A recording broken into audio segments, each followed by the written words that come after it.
pegang-pegang rambut ya yang saya, Pak. Sesat ya orang nih.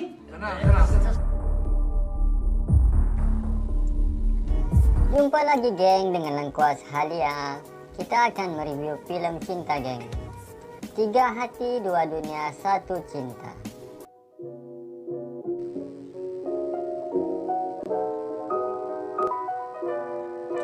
Di awal scene ini diperlihatkan keluarga si Rosid. Oh ya, watak utama dalam cerita ini adalah si Rosid yang berpenampilan dengan rambut afro. Dan bapaknya tidak suka dengan rambutnya. Bilangnya macam sarang tawon, sarang tebuan. Dan ingin si Rosid memotongnya. Dan si Rosid ini adalah seorang seniman, pencinta sastra, dan ingin menghidupkan budaya sastra. Sastra, hidupin motornya susah. Di dalam scene ini, si Rosid sedang membacakan puisinya. Robek hatiku yang celaka. Dan kelihatan 2 orang wanita yang bertepuk tangan. Salah satu wanita itu adalah kekasih si Rosid yang bernama Delia. Dia adalah seorang wanita yang lawak, cantik, dan putih. Dan lucu-lucu orangnya. Ya habis pegang apa lagi dong? Jangan sama Tuhan. Pasangan kekasih ini bagaikan pinang dibelah 2. Bapak, tapi kalau Bapak pernah lihat helm yang kira-kira muat buat... Jangan pegang-pegang rambut ya yang saya, Pak. Dan bapak si Rosid yang ditemani oleh pacinya, si mata liar, yang suka menengok perempuan, berada di kedai bajunya. Dan mereka bercerita pasal si Rosid yang tidak mau pakai peci putih dan dituduhnya si Rosid ini sesat. Jangan-jangan anak ente udah masuk aliran sesat. Scene berpindah di rumah si Rosid. Kelihatan kakaknya yang datang membawa anaknya. Dan kelihatan bapaknya sedang menuang air. Baru dibaca-bacanya. Entah mantra apa yang dibacakannya. Air itu ingin diberikan kepada si Rosid. Minum tuh. Si Rosid meminum air itu. Tiba-tiba, dia terbaring di atas meja makan. Dan bangun. Lalu dia meminta duit. Mau beli baju koko, pakai peci. Peci ini kalau dalam bahasa Melayu kopiah ya. Sama potong rambutnya yang afro itu. Dalam hati bapaknya, dia sudah berhasil. Dan... tapi bohong. Ternyata si Rosid mempermainkan bapaknya. Keesokan harinya, kelihatan bapaknya si Rosid sedang berbual dengan pacinya, si mata liar, di kedai bajunya. Tentang air yang diberikannya itu. Tidak berkesan sama sekali, tapi pacinya itu menafikan. Kononnya si Rosid lah yang mungkin terpengaruh dengan ajaran sesat. Lalu bapaknya yang risau membawa si Rosid pergi ke satu majelis kuliah. Berjumpa dengan seorang ustadz. Semasa dia sampai di sana, dia ditertawakan karena penampilannya yang begitu, rambut afro atau keribo. Lalu si Rosid menjelaskan tentang perbezaan pendapat di antara mereka. Dan apa-apa yang diajarkan oleh leluhur kita itu pasti benar. Berarti kita seperti manusia primitif dong. Karena kita hanya ikut apa kata. Sesat ya orang nih. Tetapi dia malah dituduh sesat oleh salah satu jemaah di situ. Dan si Rosid pun disuruh pulang. Lalu bapaknya memarahinya. Ya, di rumah si Rosid lagi ada makciknya yang datang ke rumahnya, yaitu adik kepada bapaknya si Rosid, dan makcik kepada si Rosid, dan ipar kepada mamanya si Rosid yang bernama Rodia. Ya begitulah. Dan bapaknya si Rosid memintanya untuk mencarikan pasangan hidup supaya kononnya dia dapat berubah. Apa lagi? Cariin deh, mini bos Rosid. Kemudian di suatu tempat, kelihatan sekumpulan orang sedang melakukan tarian zapin. Semasa si Rosid asik melayan musiknya, si Delia, kekasih si Rosid memanggilnya, tetapi tidak kedengaran oleh si Rosid. Lalu ikut masuk menari di situ. Tiba-tiba, suasana heboh musik dan tarian diberhentikan. Dan si Rosid pun meminta maaf atas kelakuan kekasihnya itu. Si Rosid kemudian membawa pulang si Delia ke rumahnya dan berjumpa dengan keluarga si Delia. Lalu dia disoal siasat. Kuliahnya Delia. Saya nggak kuliah, Tante. Mama pikir setelah Rendra nggak ada lagi yang mau jadi penyair. Ada tante, saya. Dan diberi nasihat pasal hubungan mereka. Saya kasih nasihat sedikit, boleh? Boleh om. Tidak mudah buat kamu, buat kami, dan juga buat keluarga kamu.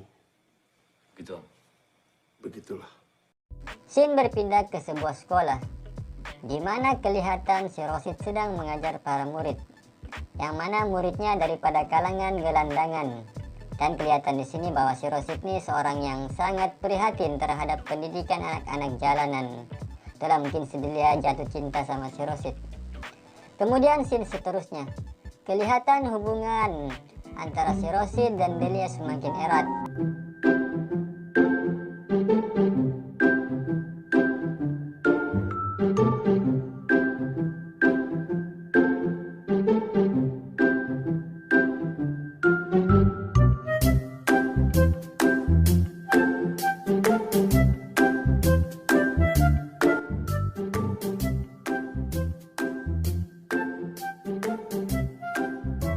Tapi si Delia ingin dihantar untuk kuliah ke Amerika bersama kakaknya yang telah diatur oleh bapaknya. Bilang si Delia, bapaknya lakukan itu adalah untuk memisahkan hubungan mereka. Si Rosid dan Delia pergi ke tempat perkumpulan kawan-kawannya, yaitu di rumah Madi. Di situ mereka mendengar nasihat dari kawannya pasal perkawinan beza agama. Dan tidak lama kemudian tempat perkumpulan mereka pun diserbu oleh yang tak tahu siapa mereka dengan berikat kepala dan membawa kayu. Menuduh bahwa perkumpulan si Rosid melakukan ajaran sesat dan melakukan perkara yang tidak bagus. Kalau aliran kamu itu aliran sesat. Disebabkan mereka melihat adanya Delia bersama mereka. Ya Pak RT, lihat ada perempuan, pasti ada praktek maksiat di tempat Dan ini. terjadilah keributan di antara kedua pihak. Dan mampu dileraikan oleh Pak RT. Di rumah si Rosid, kelihatan dia telah selesai sholat. Dan dia kedatangan tamu, yaitu si Delia. Rosid merasa terkejut dengan kedatangan Delia ke rumahnya. Si Delia yang merisaukan keadaan si Rosid mendatanginya, namun merasa tersinggung dengan layanan si Rosid. Kemudian si Rosid meminta maaf melalui telepon karena menyinggung Delia. Dan Delia ingin mengambil waktu untuk mereka tidak berhubung sementara waktu. Aku cuma butuh waktu, Sid. Dan mama si Rosid menyapanya, lalu bercerita tentang si Delia. Dan mamanya menyuruh si Rosid berpikir semula. Katanya, bapaknya tidak mungkin setuju dengan hubungan mereka. Dan mamanya ikut apa saja kata bapaknya. Sebab seorang istri mesti menurut kata suaminya, bilang mamanya. Dan mama si Rosid berkeinginan untuk mendengar si Rosid membacakan puisi. Lalu si Rosid membacakannya puisi sedih, sehingga mamanya meneteskan air mata. Untuk mamaku tercinta, burung dara jantan nakal dulu kau pelihara. Kini terbang dan menemui jodohnya. Mama, aku telah menemukan jodoh. Janganlah kau cemburu. Pada waktunya, kau mesti kau lepas pergi. Bapaknya yang datang tiba-tiba dan membuat mereka terkejut dan meminta si Rosid membuatkan puisi. Scene seterusnya. Hubungan antara si Rosid dengan bapaknya semakin erat, semakin rapat. Rosid membantu bapaknya di kedai dan ikut ke masjid bersama-sama. Sesampainya si Rosid ke rumah, setelah pulang dari masjid, ada makciknya yang sedang menunggu di rumah, yaitu si Rodia, dengan membawa seorang wanita bertudung. Kemudian si Rosid memandang wanita itu sambil diiringi musik petikan gambus. Dan wanita itu adalah Nabila binti Kak Faruk. yaitu teman masa kecilnya si Rosid. Si Rosid ditinggalkan di ruang tamu bersama Nabila untuk berbual-bual. Tetapi dua-duanya malu-malu kucing. Dan ternyata si Nabila ini suka sama puisinya si Rosid. Scene di mana si Rosid mendengar kasidah. Dan di antara ramai orang, si Rosid lah yang paling menonjol dengan rambut gaya afronya. Selepas mendengar kasidah, si Rosid bertemu dengan si Nabila dan berbual-bual tentang puisi yang sudah si Rosid bagi kepada si Nabila. Scene berubah di kedai bapak si Rosid, di mana si Nabila yang sedang membeli baju. Setelah beberapa saat Nabila berlalu pergi, Rosid kedatangan Delia yang merinduinya. Kemudian bapaknya tiba dan melihat si Rosid bersama Delia, dan melihat rantai yang dipakai si Delia berlambang salib. Dan si Rosid menghantar Delia keluar, lalu mereka bertengkar. Kemudian Rosid pulang ke rumah dan berlaku lagi pertengkaran antara dia dan bapaknya. Lalu si Rosid bermalam di tempat perkumpulan mereka, yaitu rumah Madi.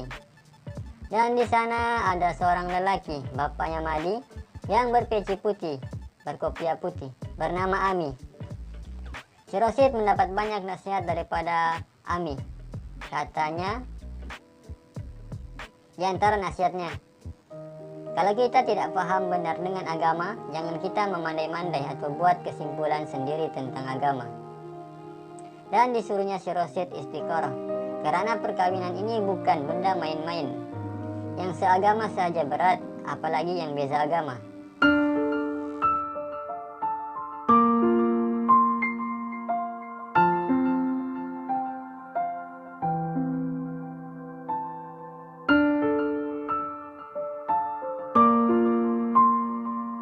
Dan kelihatan pacinya si Rosid sedang berjumpa dengan bapaknya, lalu menyuruhnya mencari minyak pemikat untuk digunakan pada si Rosid, supaya konon si Rosid mendengar cakap dan menurut sama bapaknya.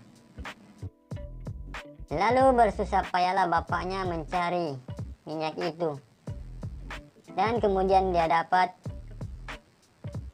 lalu menggunakan di tangannya dan berjumpa dengan si Rosid.